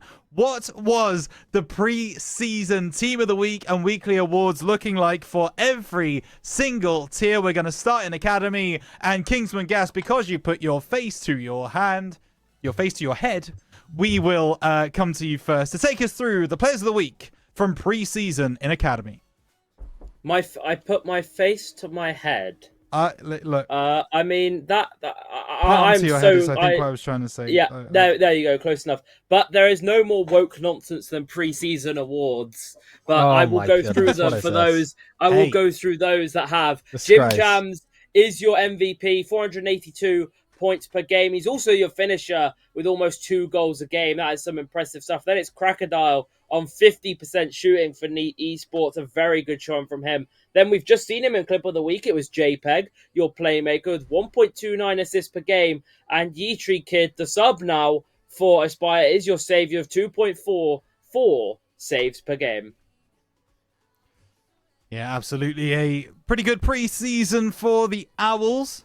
Will they be able to convert it into a play-ins or playoff spot later in the season? We'll find out very shortly. Let's move up then into Prospect for pre-season. And Sir Pegasus, take us through it. Well, it was CJ with your MVP of the week with 530 points per game. The only person to break that 500 points, with Cyanic and Jason waiting behind. Compact was your finisher with 1.5 goals per game. Rezio got your striker accolade with a roughly 58% shooting percentage. Robbo was your playmaker with 1.38 assists per game. And by quite a huge distance, CJ again is mentioned with your saviour. 3.1 saves per game. Very impressive. Very impressive indeed. Those are the players who showed up in preseason in Prospect. But let's take a look at Challenger. And who was the best in the preseason, Kingsman? Muck for Momentum is your MVP, 519.69 points per game, just beating out Panda, who couldn't get over 500. Then it's Tanky, won Challenger last season, and he started preseason with a bang, all in the net, 1.75 goals per game. But Blaze_A_ is your striker with 47.6% shooting.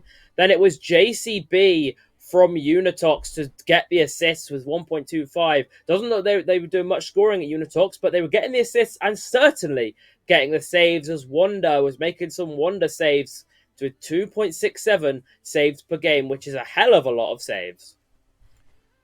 It certainly is, setting himself up for the season very well. Let's take a look then at the next one up. We are going to Rival and Pegasus. Who was the best performers in preseason for Rival? It was a close affair for your MVP, but Esgod was just able to edge out Rapids there with a 514.25 points per game. It's another KDJ player mentioned here for your finisher accolade. It was 1.58 for Borisar, with Lucario sitting closely behind on 1.5 and Red with a 1.43. But your sharpshooter, your striker of preseason here in Rival was Lucario with a 60% conversion rate. Your playmaker was Blizzy with a 1.88 assists per game. And finally, your saviour was Rapids with a healthy 2.8. Certainly was, and some great players early on pre-season. Let's take a look at the elite pre-season leaders with Kingsman Gas. Yes, we shall. No player able to get 500 points per game, but Sezon was able to get close with 496.6 points per game. Then it was my Fantasy League captain, Chloe, 1.47 goals per game, as not the 1.5 margin, but close enough. Then it was Thornhill for Illusory with 56.25% shooting. Very good. I think it's the highest we've seen so far. Then it's Yusk, I believe it said, for Neat Esports, 1.38, tied with Johnny Greenbean, must be one of the names of all time, in the assists category per game. And then it is Silas, who was in Rival last season for Dexterity, the only player to get higher than 2 saves per game. He takes it with 2.16, which is very low for industry standard. I gotta say, looking at the playmakers, it is very funny because we got Johnny Greenbean and Rollback Noodles. Like, there's just a food theme going on in the playmakers. But we move on to the Master Tier pre-season, and Sir Pegasus, who were the leaders in pre-season for Master. Well, there's a clear name here that does pop up twice. It is going to be Cadeley with your MVP and your finisher. 562 points per game in Master is a pretty ridiculous record, and 1.69 goals per game certainly helped achieve that goal. A very underrated player, by the way, in my opinion, just outside of RSC as well. Your striker was Fuse with a 47.37% shooting percentage. Your playmaker was Team Serene's Kieran with a 1.13 assists per game. And finally, your saviour was Jazz, also your Clip of the Week winner, of course, for Week 3, with a 2.33 saves per game, covering all areas of the pitch. Certainly were, which leaves us then to take you through your Team of the Week for preseason. Now, this season for RSC, we are doing Team of the Weeks a little bit differently, so enjoy your preseason Team of the Week.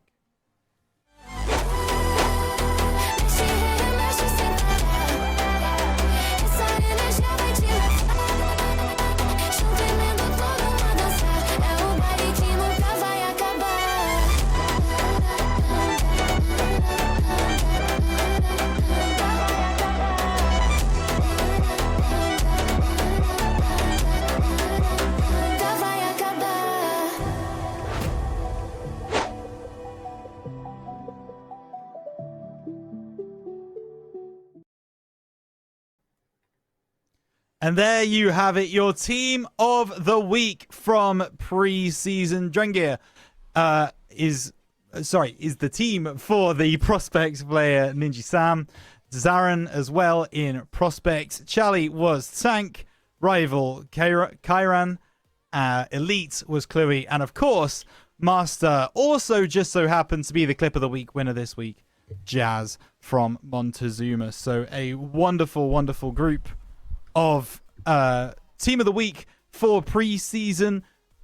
Kingsman, talk to me. Pick someone out from this list and talk to me about how this preseason clearly supported their run into the regular season. Well, I'm really gonna have to remember who's where in terms of the table, because some of them I don't remember. I know Montezuma is 6th and they won the preseason, I believe, so it's somewhat kept with them. Giles are 6th as well. I'm seeing a theme beginning to form here. So very average start to the season. Owls, Nightbird, they are 9th. So getting team of the week in preseason. But they have picked up 2 wins now, so they could be looking to push us forward. Then Mischief, obviously 6th as well. I'm seeing a theme here, Rhino. 6th as well, picking up 2 draws. KDJ was Raymond. Breaking the curse, they're 4th. However, picking up a loss in that. And Academy's Drenger are bottom. So no one above the top 4. Wow. But obviously preseason is an experimental side of things, which is why, in my opinion, team of the week and stats aren't really that mattered, because teams are testing rosters. They're sort of making adjustments for the final season where it all actually matters. Yeah, certainly. So we can actually move on from this useless rubbish and actually talk about week 1 instead. And we can go to the weekly awards in Academy for week 1. And Sir Pegasus, please talk us through all of our awards from week 1.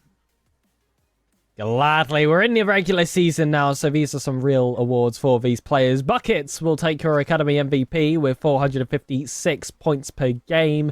The KDJ, you've got Slavic Yo-Yo there with 1.5 goals per game, I must say. Big fan of the name there, and easy to pronounce as well, which is a miracle on these pages. Your striker of the week was Kermi, the only player to get over a 50% shooting percentage.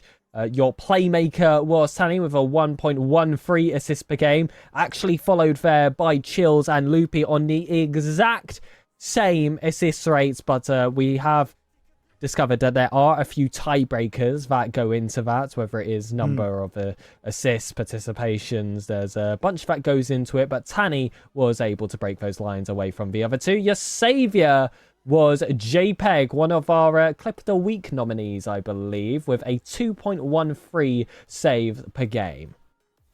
Would have been the Clip of the Week winner if it wasn't for Jazz, certainly, in Academy Week 1 Players of the Week. But there you go. If you see your name up there, congratulations to you. Moving on to the Week 1 Prospects Players of the Week. And Kingsman Gas, you will be talking these through with us when they do show up. And there you go. The wonderful graphics and the wonderful movement across the Prospects Players of the Week. Please talk us through it.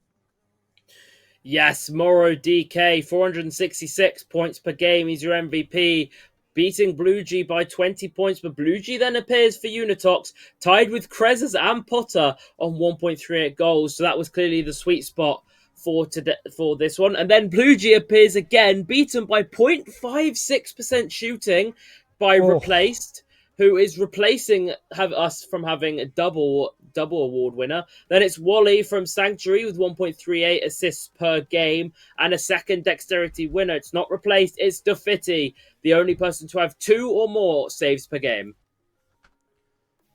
Yeah, fantastic work from everybody in the Prospect tier. Certainly, if you see your names there, Dexterity taking a lot of the plaudits in week 1. As we take a look now at our next league up, which of course will be Challenger. We move up to the orange tier of RSC. And we can now take a look at those Team of the Week. Well, we can look at the awards from that week for week 1.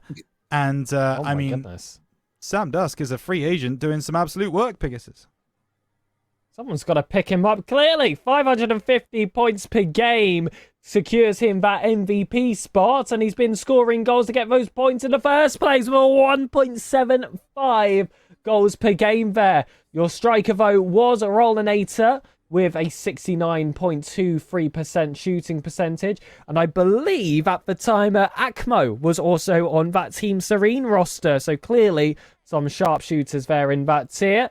Your playmaker was Rubix with a 1.8 assists per game, actually sharing that exact same record as Aries. I must say, I don't feel like we've ever had this many tiebreakers in one group of rewards, and we're only on Challenger. Your saviour was Buddha, aka, I believe it's Kingsman's favourite streamer on 2.63 saves per game. Boy. That is just about taking the lead against Notahung, who was on 2.5. Yeah, fantastic. And as I say, Sam does putting himself in the shop window. Someone's got to pick this man up at some point, you would think. As we move forwards into the top half of the tiers here in RSC, we go into Rival. And we see just who the players of the week for week 1 for Rival were. And Kingsman Gas, you can talk us through some of these players. Yeah, local beats Avelios and fall by 7 points to grab MVP, 476 points per game. And then Wolfie dropping down a tier, snags the finisher, tying with Avelios and Beeping Sheep, also getting it over Boyo. And oh my god, we were talking about draws. There's more draws here, definitely, than the last one. What? But I don't know how Wolfie's been allowed to have 2 awards. They should have at least given either Boyo or Velios or Peeping Sheep one, or not let Wolfie have any. That's what I would have preferred personally. But it's Spongy who gets the playmaker for most assists, beating Local for his second award and Skies for his award. And Tydair, one of the only clear winners, by 2.75 saves per game, beating Local, his teammate. So Sanctuary clearly having a lot of saves to make in week 1. I mean, we have got to talk about this right now, okay? So Wolfie, Avelios, and Beeping Sheep, all on 1.38 goals per game. Now, here are the tiebreakers. They started with the number of goals scored from each player. I can tell you that each player scored 11 goals total. That's exactly what happened across the number of games. The only difference between each of these players was their shot percentage. Wolfie rocking a 50% shooting percentage, as you can see in the striker medal. Ivelios rocking a 47.83, but Beeping Sheep was also rocking a 47.83. Oh! There is one more tiebreaker at the end there, which is HTR, which I'll be honest with you guys, I don't know what that stands for, but Ivelios had 0.13 HTR, and Beeping Sheep had a 0 HTR. Oh. Go, Wow. Kingsman?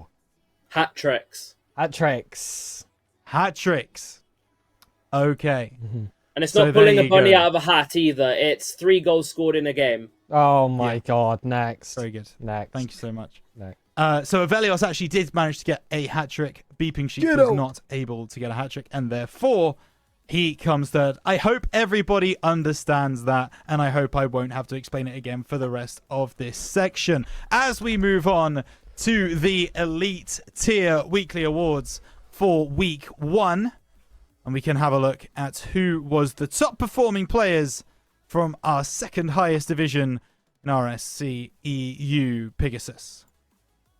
JB Gaming takes that MVP with 470 points per game. Not quite able to reach that 500 points barrier, but that is tough to find here in the Elite Tier. You got Azure Beng of Systema Solaris taking that finisher medal with a 1.63 goals per game. No tiebreakers there to take away that top spot, but it certainly changed the standings here for second and third between Slumpy and Lynx. And isn't that fascinating? For the rest of your screen, we do have a full Brave Esports sweep. Rilo getting 52.38% shooter percentage will take your striker medal. And clearly, the person making all the work happen from deep here is Rapidza with 1.25 assists per game, actually drawing that of Axios, and also getting 2.38 saves per game for that saviour medal. Yeah, absolutely. Again, if you see your name there, congratulations. You had a fantastic week 1 in Elite Tier. As we move on to the top tier, and I have left Kingsman Gas to talk through his own tier, so we'll see if he gets to say his own name walking through these. But my guess is he's going to be saying one of his teammates a lot more. Oh, what? Well, yeah. Why are we thinking I'm getting weekly awards then? I mean, my goodness. it's a big step up from last season, but just no. Yeah, Cash dropped 669 points per game, and he played both series in the first week. So, yeah, that's the level of carry I'm receiving. Jaya gets 600 points, and that's normally enough for him to have bagged 3 awards. Not this week. Jaya does bag the finisher with 1.88 goals per game.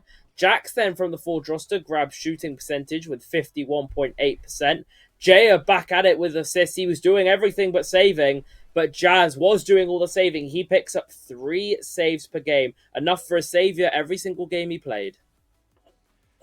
Excellent work from Jazz there, as that is going to do it for week 1. But of course, we need to have a look at the team of the week.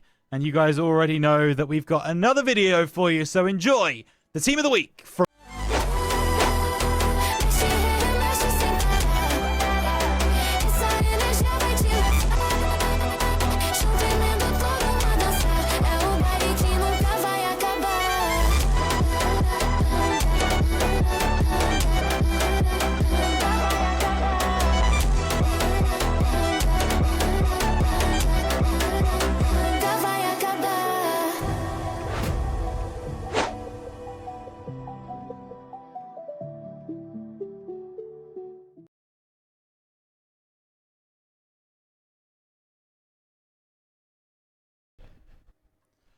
And there you have it. There is your team of the week from week 1. A fantastic group of players across the board. Pegasus, going to come to you for this one. Talk me through it, and talk me through also, pick out 1 or 2 players who, are you surprised by them? Are you happy to see them there? Just, your general thoughts. First of all, I'm very excited to see 6 different organizations on our screen. So all round, doing pretty well with our play selections. It's going to be Chills of System of Solaris, Marzium, Bougie of Unitox's Ankle with 2C, Mox of Dexterity's Quantas, Fool for Aztec's Tizok, JB Gaming of Illusory's Deception, and Jaya of Braves Inferno. Now, we were having a bit of a conversation there whilst that video was playing. 690 points per game. Seemingly not enough. Jaya did have a fantastic performance, but Kingsman, what made the difference here for Team of the Week? Honestly, I think it's stats. They went the same game record as us, I believe. I believe both teams went 6-2. Obviously, team performance is a factor in it. But Jaya racked up, obviously, more goals and more assists than Cash. And I assume that's what it comes down to. But still, I to be honest, I completely discounted Jaya as an option because I thought they didn't have as good a record. So I was like, surely it's Cash. But then I saw Jaya and I was like, no, actually, that makes sense. Jaya is someone I do want to talk on. Someone who's been sort of not talked down a lot, but has gone under the radar. Him and NC are teaming sort of outside of RSC. And that combo is absolutely insane at the minute. And their teamwork is incredible. And Dem as a third is brilliant. So Jaya truly showing the best of his abilities and very deserved Team of the Week, week 1. Certainly deserved, as is everybody else on the screen in front of you. We've got 2 more weeks to go through so we can get things started for week 2's weekly awards. And as always, we start down in Academy. And Kingsman Gas, you're going to talk us through the Academy award winners from week number 2. Well, maybe winner, as can Tom Bast go all the way? No, he can't. We'll talk about winners. Tom Bast is your MVP, 569 points per game. He was getting all of that from his good shooting boots, as he got 1.63 goals per game here in week 2. A good performance from him. Then it's Buckets, beating out second place by almost 12%, which is an incredible margin between first and second. So, well done, Buckets. You've picked up your 2nd consecutive weekly award. Then it's Nakomo, who's now ended up on the FA, the only player to get 1 or more assists per game. And then the saviour from Forge was Kermi. But just to say, what a week from Tom Bass. He features in the top 3 on 4 of the awards. So, congratulations. Brilliant week from you. And it's worth mentioning that so does Kermie. 3 silvers and a gold as well for him, and a great week for him as well. Wow. So Academy being run by Tombast and Kermie. Meanwhile, up in Prospect, we take a look at what happened in week 2 and who the playmakers were from that. And Sir Pegasus can talk us through the weekly award winners for week 2 in Prospect.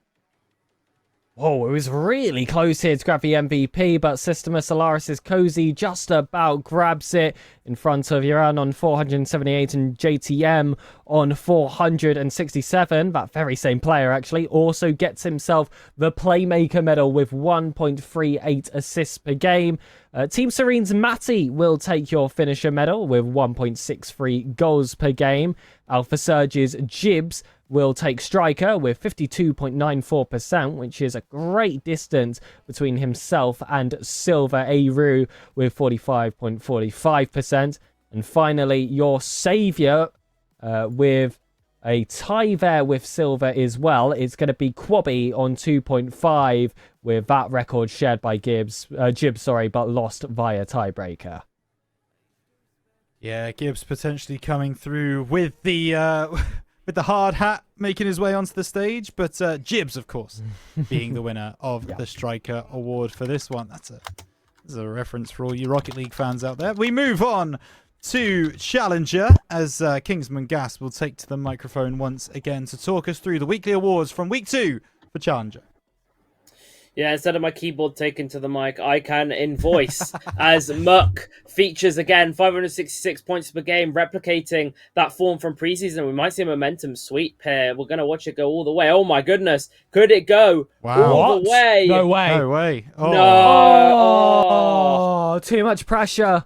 So much pressure. We put too much pressure on them. But what a week from Muck. He picks up 566 points per game. He picks up 1.63 goals per game. Flosi then picks up your striker, finishing off those chances. Clearly made by Muck, but Flosi picking up the silver medal in 3 of them. And Nolaran spoils the fun. 2.63 saves per game for him. But what a week for Muck and Flosi. Absolute unit for momentum. Yeah, certainly. I don't know if it's ever happened before in RSC where every single award has gone to one individual organization. We were 4/5 of the way there in Challenger. Can we get closer with Rival? So Pegasus is going to talk us through the week 2 weekly award winners from our Rival tier here in RSC EU Season 16. There's no way it could get close, but hold on a minute. It's momentum again. They were the org to do it last time. They won't do it this time. Your MVP will be Conflict with 530 points per game. Again, a very dramatic drop between gold and silver with Sasuke on 443 points, although that very same player will actually take the striker medals. Sasuke with a 69.23 shooting percentage. My goodness, what a sharp shooter. Rolith will take your goals per game with a 1.5 record, actually closely followed there by your MVP and your saviour, Momentum Conflict, who was sitting on a 1.38 goals per game and a 2.63 saves per game. But the final golden player to be mentioned is Kieran with 1.25 assists per game. No tiebreakers on this screen, unfortunately, ladies and gentlemen, but I think we've had our feed. Sure, silver and bronze, but that doesn't count.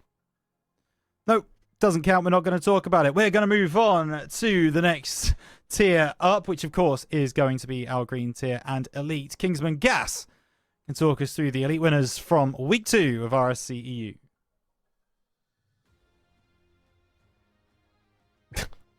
Or maybe he can't. It is also possible that he simply can't. Oh. Yeah. So, you know. Him. Damn. Maybe he is dead. What do we do now? So, you know, Rapida takes the gold medal from the MVP as with a 476.5 MVP points per game, doing very well. Once again, a bit of a gap between first and second. Meanwhile, Doink coming through for a losery, getting a 1.5 on the goals per game. Chloe Wrapping for Team Berserkers with a very high shooting percentage of 53.85%. Very nicely done there. Assists per game, it's JB Gaming to take home the trophy, 1.63, and there's a huge drop-off between him and the next lowest, PLS05, with 1.13. And our saviour of the week, of course, Nixo from Team Serene, which is going to be 2.5. And again, he has only got the gold medal on a tiebreaker, 2.5, and there you have it. So that is your elite players of the week, and we will now move on to Master Tier, and we will take a look at our final players of the week from week 2. Only 1 week left after this one. So Pegasus, take it away. Well, your MVP was Cadley, a preseason MVP as well, with a 677 points per game. That comes from the goals they grabbed. Well, 1.88 goals per game for them. It's not going to be a sweep across the board. That's broken here by Wizzy with a 55.56 shoots percentage for your striker accolade. And to finish us off, we do have Dimitri with a 1.38 assists per game for your playmaker, and Tomster with 2.5 for your saves per game. But don't notice that Cadley has been mentioned 2 extra times, in silver for playmaker and bronze for saviour. And Cash as well, having to play second fiddle in MVP and finisher to that very Shadow Esports player. Yeah, absolutely. So that closes out week 2. Let's see who was strong enough in that week to take home a spot on the team of the week.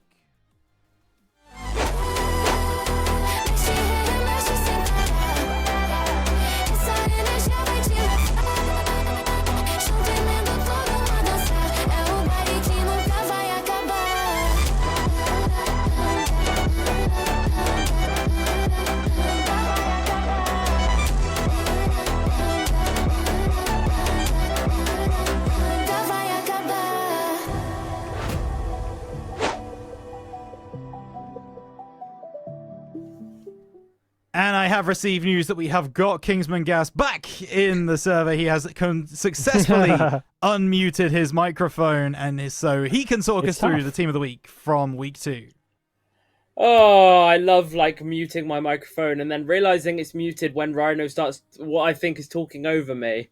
Absolutely brilliant. But Tom Bast, he was in so many awards. He's the rightful winner for Trickery in the Academy tier. The prospect tier then is Elvin for 20 recons. A very good week for him. Muck, to no one's surprise, he dominated the awards. I think it was 3 golds in the end, so he takes it for Momentum's Impulse. Sasuke picked up 70% shooting, and that was enough for his Carl side to get Team of the Week. Exile, a player who's been prominent in Elite tier for so long, getting a Team of the Week there. And the person that's carrying me this season, Cash, is going to be getting Team of the Week this week. You might have thought it was Cadley based on points, but I assume based on team record, we went 8-0 that week. I don't know how Shadow went, but Cash, absolutely deserving of Team of the Week at some point, and thank God it was this early.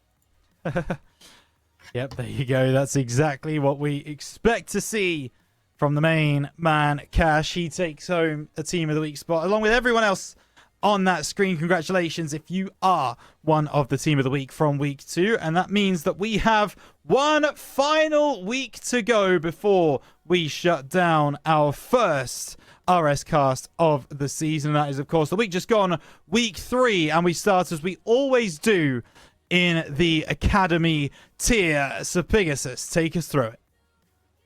Well, we finally caught up. This is back to regular viewing, ladies and gentlemen, and it is customs. Immediately taking 2 rewards. Make it free. They do not. That is 476 points per game for customs for your MVP and 1.63 goals per game for that finisher accolade. But stealing that free Pete there from them is going to be Muchchuck with a 71.43 shooting percentage. Okay, that might be definitely one of the highest of the night, and we've been looking through 3 weeks, so very impressive there from Muchchuck. But moving on to our playmaker, it's Team Serene's Tanny with a 1.13 assists per game, and Tom Bass just about reaching that 2 flat saves per game. Yeah, no tiebreakers needed down in Academy, but I can tell you that we have got tiebreakers needed in Prospect. And it is actually to the benefit of one of my panelists. Let's take a look at the Prospect Players of the Week. Kingsman Gas, walk us through everyone who played well last week in Prospect. Well, the first one is Matty, 489 points per game. He's going for the hat-trick here, potentially. Oliver MH does cut across, but he does get shooting. He does get silver, though, in that department, with obviously 1.88 finisher goals per game. Oliver MH with 66.67% shooting. Don't worry, that isn't why I got so excited. I will get on to that later. Potter with 1.13 assists per game, tied with Ozzy. And then, ladies and gentlemen, I am surprised because normally we hear about his brilliant casting, but today we hear about his brilliant gameplay. It's Sir Pegasus rigging the award in tiebreaker, making sure that he gets the gold. And it's Sir Pegasus of Shadow Esports, your savior this week. Pegasus, how does it feel to be on top?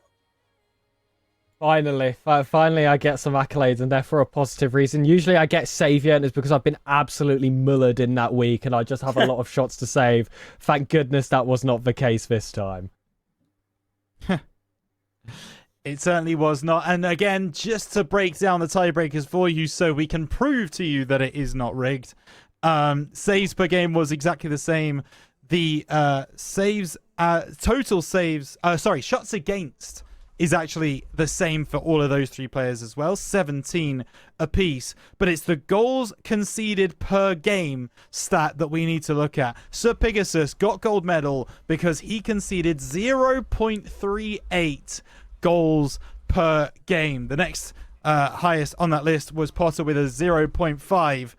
Aya rocking a 1.13, which is exactly where that 1, 2, and 3 come from. So great work, Sir Pegasus. And of course, Potter getting the playmaker as well, only missing on the tiebreaker for Savior, but getting that playmaker gold, and everyone else on the screen as well. Moving up once more to Challenger tier. And it will be Sir Pegasus to take us through these players of the week from the week just gone. And your MVP to start things off will be Nolarin with 556.63 points per game. We actually have a full trio of post 500 points here with Panda on 525 and Sam Dusk on 508. But it's going to be Alex to take your finisher and your striker. He's going to be your shooter for the week with a 2.0 goals per game, coming from a very high 51.61 shooting percentage. And it is going to be your World's Leon Observer Hazard taking the Playmaker medal here with a 1.25 assists per game, just about tie-breaking away from Killer Goose Fair in silver. And your saviour, yet again, he's been mentioned. It's that FA Sam Dusk, 3.25 saves per game. Oh my goodness. Also, sitting in bronze for MVP. Absolutely. If you need a player for your Challenger tier, pick up Sam Dusk. He's doing some fantastic work as a free agent right now. Moving up into Rival tier, we can take a look at who played the best games of Rocket League last week, and we can see who the statistical leaders for the Rival tier are with Kingsman Gas.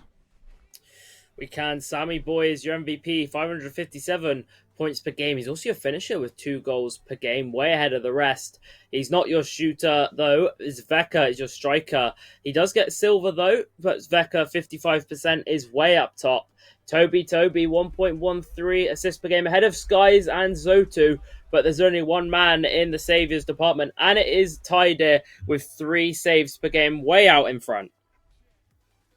Yeah, it certainly is. Once again, we have a big tiebreaker for the Playmaker, though, and that is going to be all based on goal participation. Toby was a part of 82.35% of the goals scored by Azteca this week in Rival tier, which puts him above the 70.83% of Skies and the 52% of Zotu, which is where that tiebreaker comes from. Moving up into the Elite tier, we are back with Sir Pegasus as we look towards who will take home the gold medals from week 3. Pegasus, walk us through it.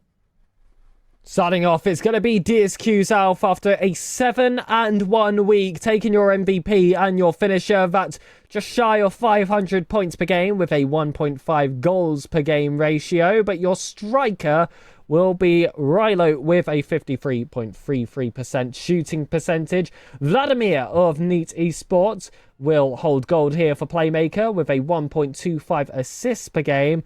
And JB Gaming, who was also mentioned in bronze for your striker medal, will take gold here for Saviour on a healthy 2.38.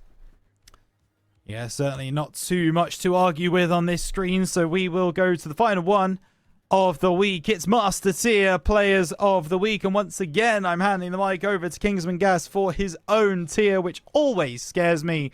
We'll see if he does show up. He won't be featuring. Dreamy will be, though. 560 points per game. He's also your finisher with 1.88 goals per game. He's also your striker with 65% shooting. What? Cash, though, is your assist. Your playmaker with 1.25 assists per game. He appears again, Cash. He's always there. And your saviour is Miller with 2.75. But Dreamy picks up 3 gold medals here. A very, very good week for him.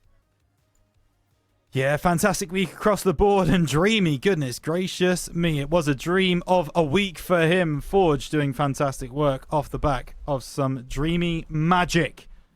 But did he make Team of the Week? Who else was able to make it from the rest of RSC? Let's take a look at your Team of the Week from week 3.